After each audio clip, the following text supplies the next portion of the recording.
अस्सलाम वालेकुम। अगर तव्हां कंहिं नौजवान खे उन जी फील्ड सां रिलेटेड किताब ॾियो जंहिंजे पढ़ण सां उन जा स्किल्स बहितर खां बहितर बणिजनि, उहो उन जा हिकु ॿ सुफ़ा पढ़ंदो, पोइ बसि हुनखे मथे में सूर या बोरियत महसूसु थींदी। किताब पढ़ण दौरान ई हुनखे का अहिड़ी ॻाल्हि यादि ईंदी जंहिंमें मज़ो हुजे, बसि पोइ को बहानो ॻोल्हींदो ऐं किताब खे साइड ते कंदो।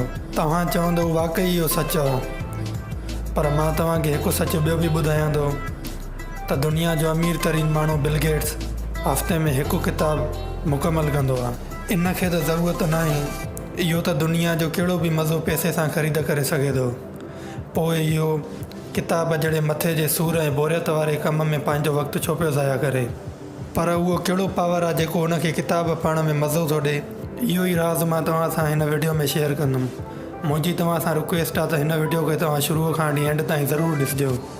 पर अगरि इन ई जाइ ते तव्हां हुन नौजवान खे मोबाइल या टेबलेट ॾियो हा जंहिंमें फ़नी या फहश वीडियोज़ हुजनि हा, त उहो नौजवान भले उहो थकियलु हुजे हा या उनखे निंड ईंदी हुजे हा, पोइ बि उहो ख़ुशीअ सां 2-3 कलाक आराम सां कढी वठे हा।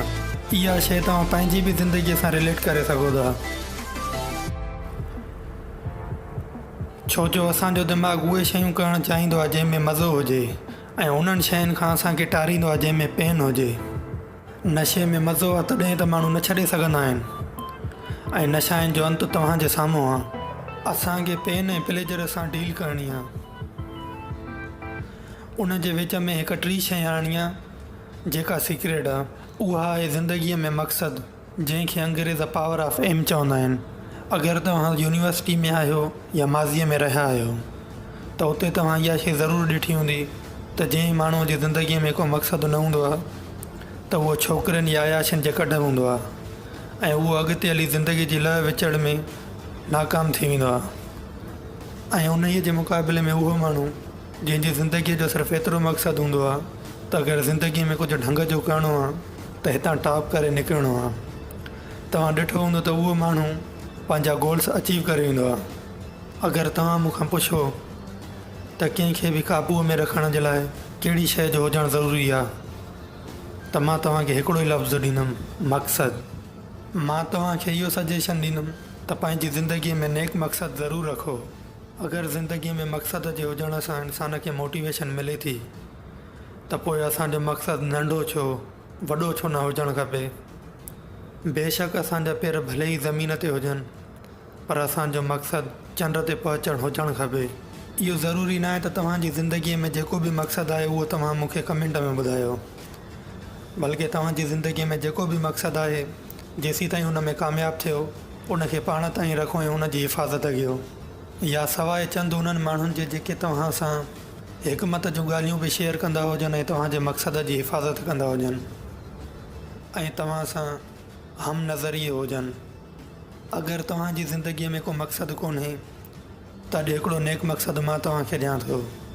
सिंध में गुरबत ऐं बुख बदहाली त तव्हांजे साम्हूं आहे, त पोइ छो न तव्हांजो ऐं असांजो बल्कि सॼी क़ौम जो हिकु क़ौमी मक़सदु हुजणु खपे जेको सिंध ऐं सिंधियुनि जी बहितरीअ ॾांहुं वञे।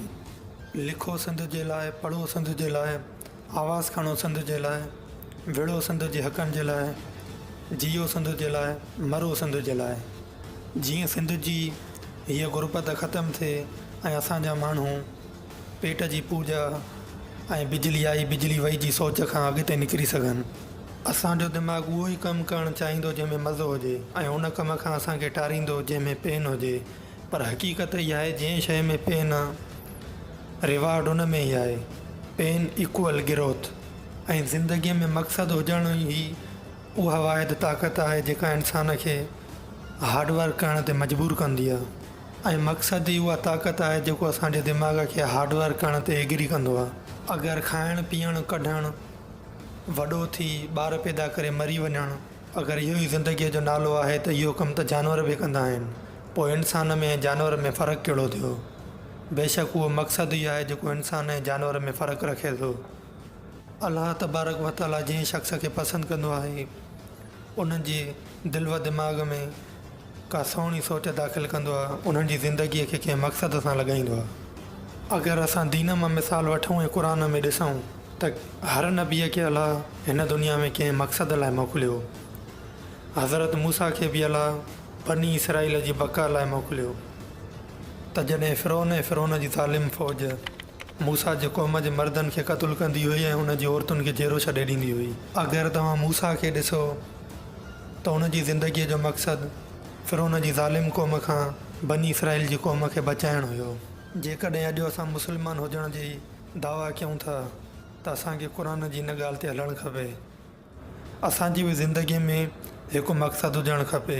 असांजी बि ज़िंदगीअ जो मक़सदु पंहिंजी क़ौम जी बका ऐं ॿोलीअ जी बका हुजणु खपे। असांखे बि घुरिजे त अॼु जे फ़िरौन खां पंहिंजी क़ौम खे छुटकारो ॾियारियूं, पंहिंजी ज़िंदगीअ जो इहो मक़सदु बणायूं। विजन, एम, गोल, मिशन। अगरि इन्हनि सभिनी जी माना मक़सदु आहे त पोइ इंग्लिश में मक़सद जा एॾा नाला छो आहिनि? इन्हनि जे विच में ख़ुलासे जो फ़र्क़ु आहे। इंशाअल्लाह मुंहिंजो नेक्स्ट वीडियो इन मौज़ूअ ते हूंदो। अगरि वीडियो पसंदि आयो हुजे त लाइक कयो ऐं मुंहिंजो नेक्स्ट वीडियो हासिलु करण जे लाइ हिन चैनल खे सब्सक्राइब कयो। Finally, thanks for watching.